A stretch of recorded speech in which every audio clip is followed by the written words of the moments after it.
Hi friends, welcome to sir Kandan online class. आज हम लोग इस क्लास में रीजनिंग का स्टार्ट लेंगे और रीजनिंग के स्टार्ट में हम लोग सबसे पहले कोडिंग और डिकोडिंग के बारे में शुरुआत करेंगे। ठीक है, कि कोडिंग क्या है, डिकोडिंग क्या है और ये बनता कैसे है, सॉल्व कैसे होता है। क्योंकि एग्जाम्स में जो है इसमें से क्वेश्चन पूछे जाते हैं। ठीक है ना, तो आइए हम लोग समय को व्यर्थ न करते हुए क्लास को शुरू करते हैं। ठीक है, तो आज हम लोग रीजनिंग में कोडिंग और डिकोडिंग पढ़ेंगे। रीजनिंग में क्या पढ़ेंगे? कोडिंग और डिकोडिंग। तो सबसे पहले कोडिंग और डिकोडिंग को जानने से पहले हमको इंग्लिश अल्फाबेट के इन शब्दों को जानना पड़ेगा। हम लोग बच्चा क्लास में इन सब चीजों को पढ़े ना, ABCDEFGHIJ, ये ए से लेके जेड तक है। ठीक है, तो इसका हमको ये नंबर याद रखना पड़ेगा कि जैसे हम ए को 1 कहते हैं, बी को 2 कहते हैं, सी को 3 कहते हैं, डी को 4 कहते हैं, ई को 5 कहते हैं, एफ को 6 कहते हैं, जी को 7 कहते हैं। इस तरह से 8, 9, 10 अप टू 26 आएगा। ठीक है ना, तो यह नंबरिंग को जो है याद करना जरूरी है। जैसे अगर हम कहीं लिख दे राम, कहीं लिखते हैं राम, तो यहाँ ये बताना पड़ेगा या याद रखना पड़ेगा कि यहाँ आर का पोजीशन क्या है। तो देखिए यहाँ पे आर कितने नंबर पे है, आर कितने नंबर पे 18, तो ये 18 है। ए कितने नंबर पे है 1, तो यह 1 है। एम कितने नंबर पे है, देखिए 13, तो यह 13 है। कहने का मतलब है कि आपको यह नंबर याद रखना ही रखना पड़ेगा अगर कोडिंग डिकोडिंग का क्वेश्चन बनाना है तो। ठीक है ना, तो कोडिंग होता क्या है? सबसे पहला क्वेश्चन है कि कोडिंग है क्या। तो कोडिंग क्या है? किसी एक सिंबल को, पैटर्न को दूसरे पैटर्न में, दूसरे चिन्ह में क्या कर देना, सिंबल में बदल देना ही कोडिंग है। ठीक है ना, हम लोग बच्चा मेरा खेलते थे ना, कहते थे कि ऐसे इशारा करेंगे मतलब तुम निकल जाना नहीं, जैसे मम्मी वगैरह के पास बैठे रहते थे और फुटबॉल क्रिकेट ये सब खेलने जाना होता था, तो हम लोग इशारा करते थे ऐसे ऐसे, मतलब तुम निकलो, हम आ रहे हैं, मतलब ये एक तरह से कोड हो गया। ठीक है ना, तो उस तरह से क्या यहाँ भी एक कोड है। तो इस कोडिंग डिकोडिंग को बनाने के लिए यह ABCD का नंबरिंग हमको याद रखना पड़ेगा। जैसे कैट का ही लिखा हुआ है, तो सी कितने नंबर पे है, 3 नंबर पे, तो ये सी का 3 वैल्यू है। ए कितने नंबर पे है, 1 नंबर पे 1 है। टी कितने नंबर पे है, 20 नंबर पे 20, तो 20 हो गया। तो ये नंबरिंग याद रखना जरूरी है। ठीक है ना, कोडिंग जो होता है, कोडिंग में ये 3 तरह के क्वेश्चन पूछे जाते हैं।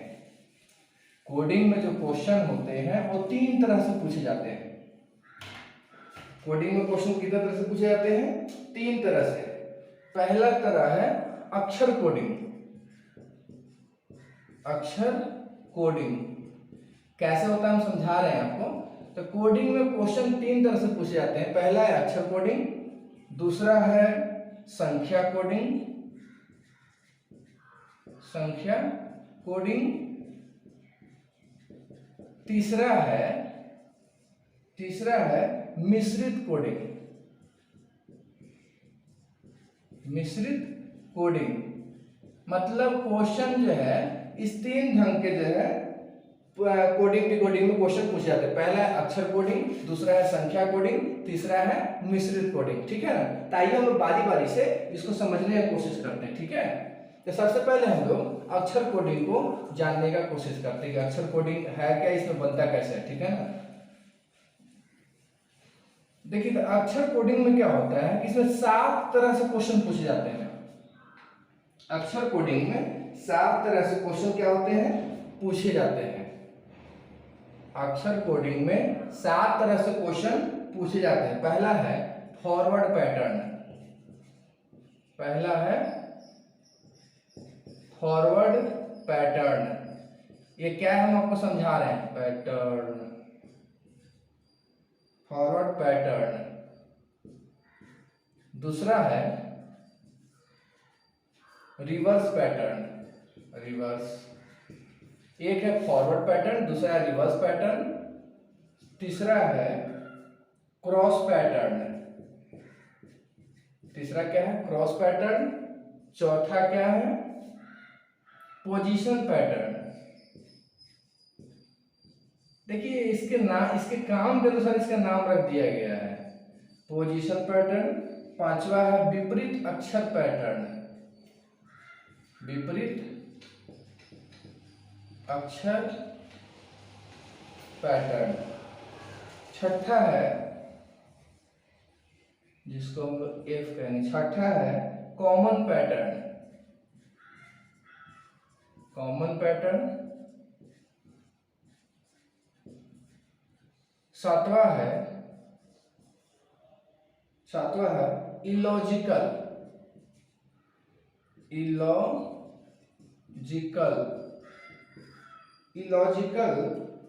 मतलब जो देखिए इस सब के अलावे जो हो, जिसको हम कह सकते हैं अमान्य पैटर्न। समझिए हम क्या लिखे हैं। सबसे पहले बताए हैं कि एबीसीडी का जो नंबरिंग है इसको आपको याद रखना पड़ेगा। दूसरा हम बताए हैं कि रिकॉर्डिंग जो है तीन तरह से बनता है। अक्षर कोडिंग है, संख्या कोडिंग है, मिश्रित कोडिंग है। अक्षर कोडिंग को जो है 7 तरह से बनाया जाता है। Forward pattern, reverse pattern, cross pattern, position pattern, विपरीत अक्षर पैटर्न, कॉमन पैटर्न, इलॉजिकल जिसको अमान्य कहेंगे, मतलब इसमें कोई नहीं आएगा तो दूसरा पैटर्न होगा। ठीक है ना। ये सब अक्षर कोडिंग में हम लोग इस 7 तरह के पैटर्न से जो है क्वेश्चन पूछे जाते हैं। तो आइए हम लोग देखते हैं फॉरवर्ड पैटर्न को, कि फॉरवर्ड पैटर्न पे क्वेश्चन कैसे बनता है। इसमें भी इसको बारी बारी से देखेंगे, ठीक है ना। तो हम लोग देखेंगे अभी कि फॉरवर्ड पैटर्न पे क्वेश्चन जो है कैसे बनेगा। देखिए थोड़ा सा माइंड अप्लाई कीजिएगा, बहुत इंटरेस्टिंग है, बहुत मजा आएगा पढ़ने में, ठीक है ना। फॉरवर्ड पैटर्न, देखिए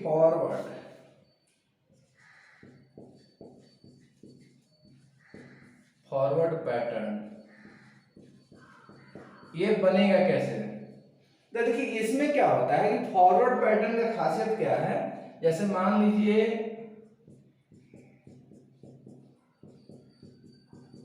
ये मान लीजिए नंबर्स दिया गया है, संख्या है, तो इसका एक डायरेक्ट संबंध होता है। फॉरवर्ड पैटर्न का खासियत क्या है, जैसे ऊपर एक नंबर है, नीचे एक नंबर है, इसका डायरेक्ट रिलेशन होगा, इससे इसका रिलेशन होगा, इससे इसका होगा, इससे इसका होगा, इससे इसका, मतलब डायरेक्ट एक दूसरे से क्या होता है, जुड़ा होता है। चाहे वो प्लस होके जुड़े या माइनस होके जुड़े, एक सेम पैटर्न जो है फॉलो करता है। एग्जाम्पल देते हैं तो समझ में आएगा। जैसे क्वेश्चन है कि पवन को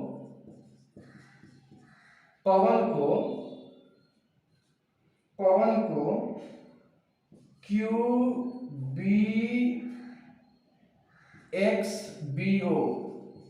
लिखा जाता है, तो जामुन को क्या लिखा जाएगा, जामुन को।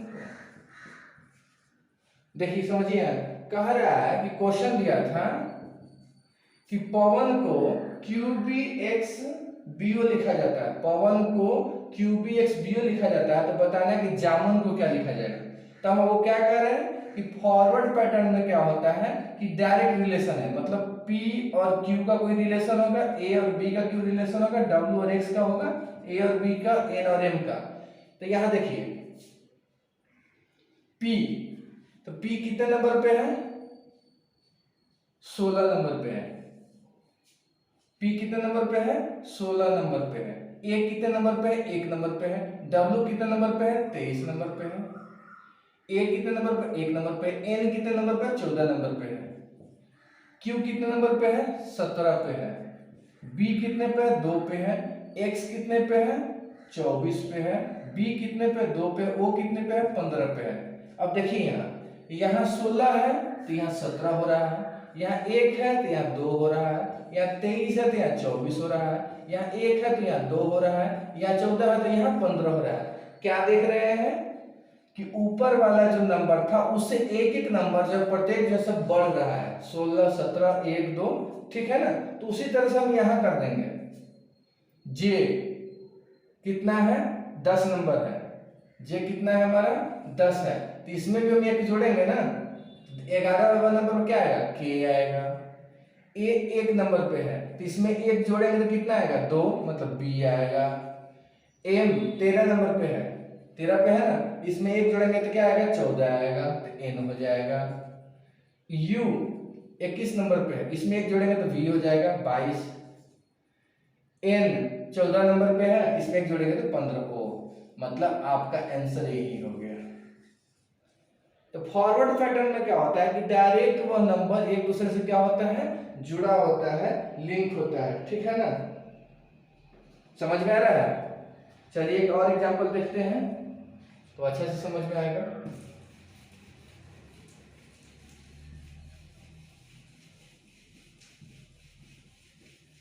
एक और एग्जांपल देखते हैं। इसमें क्या होता है, फॉरवर्ड पैटर्न में जो है वो डायरेक्ट कनेक्टेड होता है। क्या होता है, डायरेक्ट, जैसे रोड है, ROAD, रोड है, ठीक है, इसको लिखा गया है URDG,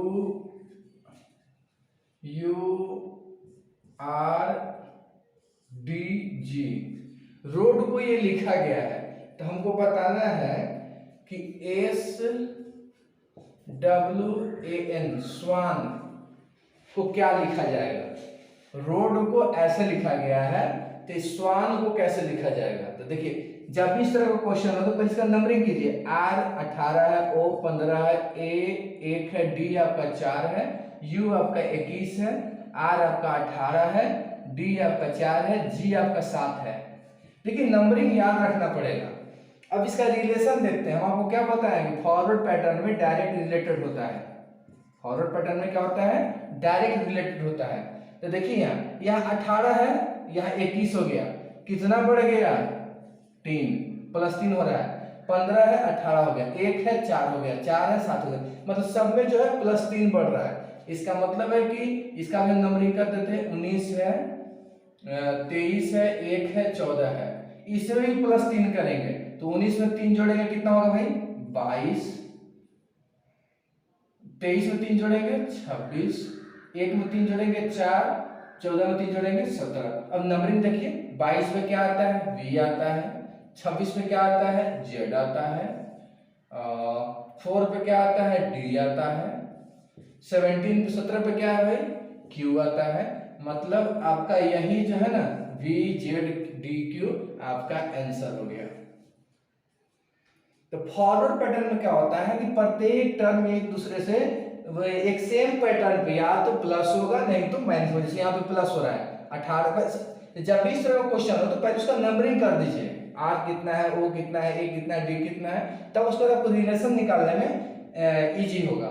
और जिस तरह से यहाँ रिलेशन दिख रहा है उसी तरह से यहाँ रिलेशन क्या कर देंगे, बैठा देंगे, वही हमारा आंसर हो जाएगा, ठीक है। यह फॉरवर्ड पैटर्न का यह क्वेश्चन था जिसको हमने अभी देखा। इसीलिए इसका नंबरिंग जो है याद रखना, ये जो है ना जो ऊपर लिखे हुए हैं ABCD, ये याद रहना जो है बहुत जरूरी है। जब तक याद नहीं होगा तब तक आप इसको नहीं बना पाइएगा, ठीक है। चलिए अब अगला है फॉरवर्ड पैटर्न देख लिए, दूसरा देखते हैं रिवर्स पैटर्न। दूसरा क्या है, रिवर्स। देखिए नाम से ही पता चलता है, रिवर्स मतलब होता है उल्टा, रिवर्स पैटर्न नाम से ही पता चलता है। रिवर्स मतलब क्या होता है, उल्टा। अब इसका सिस्टम समझने की कोशिश करते हैं। जैसे मान लीजिए 1 2 3 4 5, मान लीजिए इस तरह का पैटर्न है,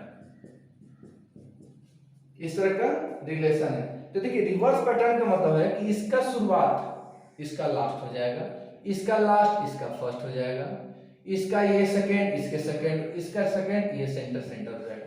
समझिए कोशिश कह क्या रहे हैं कि ये जो पहले नंबर पे ये इसके नीचे वाले के लास्ट से कनेक्टेड होगा, ऊपर वाले का लास्ट नीचे वाले के फर्स्ट से कनेक्टेड होगा, फिर इसे बगल वाला सेकंड इसके वाले सेकंड से कनेक्टेड होगा। समझ में आ रहा क्या बात, ऊपर वाले का ये सेकंड इससे सेकंड से कनेक्टेड होगा, ये सेंटर सेंटर कनेक्टेड है। मतलब इस तरह का पैटर्न पे ये क्वेश्चन जो है बनता है, ठीक है ना। इसमें भी क्या होगा, या तो एक सेम पैटर्न में प्लस होते जाएगा या माइनस होते आएगा, ठीक है ना। तो रिवर्स पैटर्न इसलिए इसका नाम दिया गया है क्योंकि ये क्या हो रहा है, इसका पहले वाला इसके लास्ट वाले से जुड़ रहा है, फिर इसके बगल वाला फिर इसके बगल वाले लास्ट से जुड़ रहा है, फिर सेंटर सेंटर से जुड़ गया, फिर ये इससे जुड़ा, फिर ये इससे जुड़ा। समझ में आ रहा है क्या कह रहे हैं, फिर से एक बार समझा देते हैं, फिर से आपको हम समझाते हैं। जैसे मान लीजिए यह 5 कोई नंबर है, 5 कोई क्या है, नंबर है, ये ऊपर अलग नंबर नीचे का अलग नंबर है। तो इसका ये लास्ट फर्स्ट वाला इसके लास्ट से जुड़ेगा, फिर ये इससे जुड़ेगा, फिर ये इससे जुड़ेगा, फिर ये इससे जुड़ेगा, फिर ये लास्ट वाला इससे लास्ट से क्या हो जाएगा, जुड़ जाएगा। ठीक है ना। तो इस तरह से ये रिवर्स पैटर्न का क्वेश्चन बनता है। आइए एग्जांपल देते हैं तब आपको समझ में आएगा। ठीक है, तो रिवर्स पैटर्न का क्वेश्चन करता है, जैसे मान लीजिए कहता है श्याम को, SHYAM, श्याम को किसी कोड भाषा में JXVEP लिखा जाता है। श्याम को किसी कोड भाषा में ऐसे लिखा जाता है, तो बताना है पिंकू को कैसे लिखा जाएगा।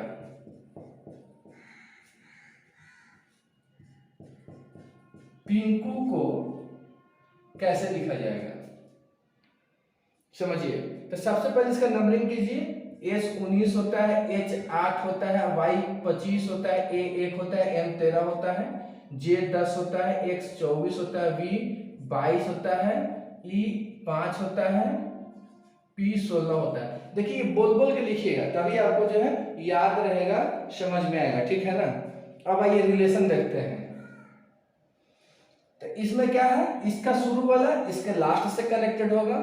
तो जैसे यहाँ देखिए, यहाँ 19 है, यहाँ कितना है, 16 है। क्या देख रहे हैं, यहाँ 19 है, यहाँ 16 हो गया। 3 क्या हो रहा है, माइनस कर रहा है। 3 क्या हो रहा है, माइनस हो रहा है। यहाँ 8 है, यहाँ 5 है, यहाँ भी 3 क्या हो रहा है, माइनस हो रहा है। यहाँ 25 है, यहाँ 22 है, यहाँ भी 3 माइनस हो रहा है। यहाँ 1 है, यहाँ 24 है। तो 1 में से 24 घटाएंगे तो सॉरी 1 में से 3 घटाएंगे तो 24 आ जाएगा। कैसे आ जाएगा, 1 में सबसे पहले तो जो है 26 जोड़िएगा तो कितना हो गया, 27। इसमें से 3 घटाइए, 24 आ गया। ये 24 है। यहाँ 13 है, 3 घटाएंगे 10 आ जाएगा। अच्छा ये कैसे लिखे, समझ में आया है। जैसे A के पीछे जाना है, माइनस का मतलब क्या होता है, पीछे जाना, घटाना। तो भाई A के पीछे क्या है, यहाँ A के पीछे क्या है, तो A के पीछे तो Z है ना, Z के बाद ही ये आएगा ना। इसका मतलब A के पीछे क्या है, Z है। तो Z का वैल्यू कितना है, 26, और A का वैल्यू 1 है, इसलिए 1 में 26 को पहले जोड़ के 27 कर दिए, उसमें से 3 हम घटा दिए, हमारा 24 आ गया। ठीक है। तो क्या देख रहे हैं, प्रत्येक में से 3 यहाँ पे माइनस हो रहा है। तो उसी तरह से हमको भी यहाँ करना पड़ेगा। रिवर्स पैटर्न यही कहता है। अब इसका नंबरिंग देखिए, P 16 होता है, I 9 होता है, N 14 होता है, K 11 होता है, U 21 होता है।